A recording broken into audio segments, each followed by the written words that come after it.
약간 애완견이 되는 거예요. 아주 적나라하게 말씀 좀 드리자면. 네. 그다음에 스스로 할 수 있고 다른 친구들도 발달한 아이들은 돕지만 발달하지 않은 아이들은 안 하죠. 그래서 항상 똘방똘방한 짝이 꼭 필요해요. 예. 그리고 다른 사람에게 주도성이 발달한 아이는 건강한 관심을 두지만 발달하지 않은 아이는 관심을 두지 않고 오로지 관심을 두는 거는 이 아이가 날 뭘 도와줄까? 내가 무슨 도움을 받을까 할 때만 관심을 가집니다. 그러니까 네네. 인간관계가 굉장히 좀 왜곡되겠죠. 그러니까요. 이게 어린아이로 대입해보지 마시고 예를 들면 다 큰 어른인데 지금 이렇게 자기 주도성이 발달하지 않은 어른. 성격을 한번 생각해 보세요. 그러니까 선생님이 원래 아동심리 전공이신데 네. 듣는 내내 제가 콕콕 찔려가지고 그러니까요. 손 하나 어른들도- 까딱하지 예. 않는 남편 뭐 이런 거 있잖아요. 코앞에 있는데도 어딨어? 하고 묻는 네, 남편.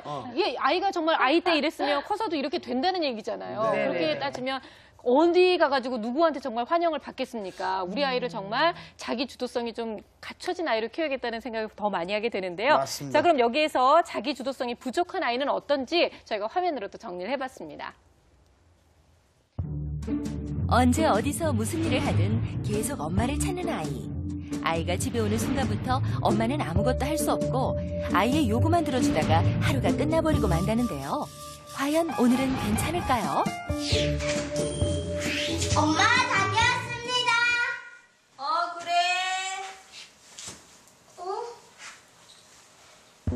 엄마, 이거 끈이 잘 안 풀려요. 엄마, 미르야, 엄마 음식하고 있으니까 미르가 잘 풀어봐.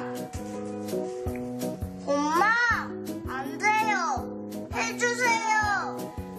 아휴, 천천히 하면 되는데. 이것 봐, 이렇게 천천히 하면 잘 풀리거든. 됐다.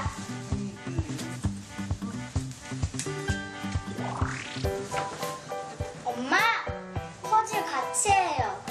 미르야, 엄마 저녁 식사 만들어야 돼. 미르가 혼자 퍼즐 하고 있어? 엄마, 퍼즐 같이 해요. 미르 혼자 하고 있어.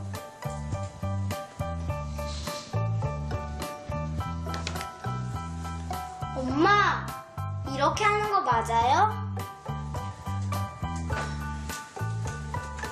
응, 맞아. 그렇게 계속 하면 돼.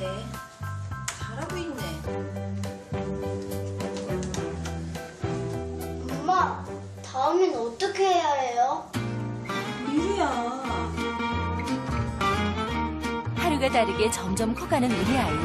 아이가 성장하는 만큼 자기 스스로 해낼 수 있는 힘을 키워야 할 텐데요. 주도성이 없는 아이, 어떻게 해야 할까요?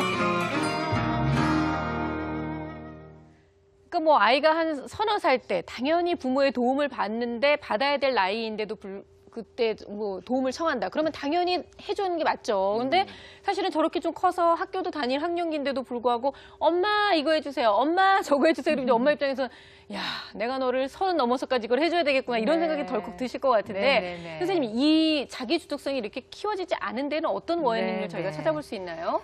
일단은 뭐 우리가 이제 부모 시간이니까 네. 그러니까 아이에 대해서도 좀 고민하고 엄마 양육 태도에 대해서 아무래도 고민할 수밖에 없겠죠. 네. 그래서 이제 이 이야기를 들으실 때 너무 또 죄책감을 또 많이 가지지 마시고요. 이걸 지침을 삼으셔서 내가 어떻게 앞으로 할 건지 방향을 좀 잡으시면 좀 좋겠습니다. 네. 그래서 첫 번째로는 스스로 생각할 기회를 주지 않았을 때예요. 그래서 이거는 아까도 이제 계속 말씀드렸지만 보통은 이런 양육 태도를 취하시는 어머님들이 과잉 보호나 과잉 통제를 하시는 경우가 여기에 해당이 됩니다. 풀 그래서 코스로 준비하고 있는 거죠. 네네. 그리고 뭐 하지 말라는 것도 네, 많고. 하라는 것도 많고. 그러니까 스스로 생각할 틈을 안 주는 거예요. 그러면은 그리고 또 자기가 엄마 나 이렇게 한번 해볼게. 그럼 엄마 의견하고 안 맞으면 아예 뭘 그렇게 이렇게 하신단 말이에요. 그러면 기다려줄 줄 알아요. 네, 얘네는. 말해도 어차피 통하지도 않고 네. 어차피 엄마 말대로 안 했다고 혼만 나고 그러면 어떻게 돼요? 아이들이 그때부터 생각의 끈을 놓습니다. 로봇가 되겠네. 네, 우리 요즘 유행하는 멘붕 있죠. 멘탈 붕괴. 네. 안 하는 거예요, 생각을. 그래서 제가 어머님들한테 어떤 이야기를 하냐면요. 아이가 뭐 IQ가 120, 130인 아이들을 어떻게 키우는 거냐면 IQ 60인 아이로 키우는 거다. 그러니까 정말 지능이 아주 떨어지는 아이들은 하나하나 가르쳐야 되는 게 좀 오래 가요. 네. 그런데 똑똑한 아이를 마치 IQ 100, IQ 60인 아이들처럼, 그러니까 그렇게 지능이 아주 낮은 아이들처럼 키우게 되면 손해는 누가 보는 거예요? 아이가 보게 돼요. 그렇죠. 아이를 잘 키우려고 하지만 절대로 이제 이런 태도들은 아이들한테 인지 발달뿐만 아니고 생활 태도 전반에 대해서 다 부정적인 영향을 좀 미치게 되고요. 네. 그다음에 두 번째로 까다롭고 아이가 예민한 기질을 가졌을 때도 마찬가지로 좀 자기 주도성이 좀 부족해지는데요. 이건 엄마 양육 태도하고 좀 관계가 없어요. 그러니까 타고나는 거죠. 그렇죠. 까다롭고 예민한 아이들은 이미 낯선 거라든지 이렇게 새로운 거에 대해서 굉장히 이게 그 거부감이 많기 때문에요.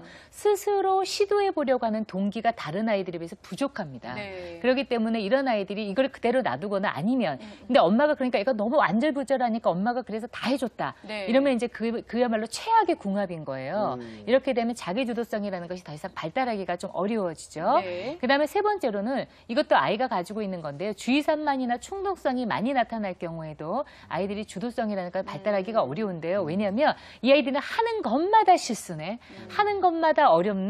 이거 이러니까 못하게 하는 거죠. 그러기도 네. 하고 자기도 실패 경험이 너무 많아지고 부정적인 자꾸 이 피드백을 자꾸 받게 되니까 아이들이 이걸로 스스로 하려고 하는 동기가 많이 좀 없어지게 되죠. 네. 그 다음에 이제 네 번째, 이건 아까 이제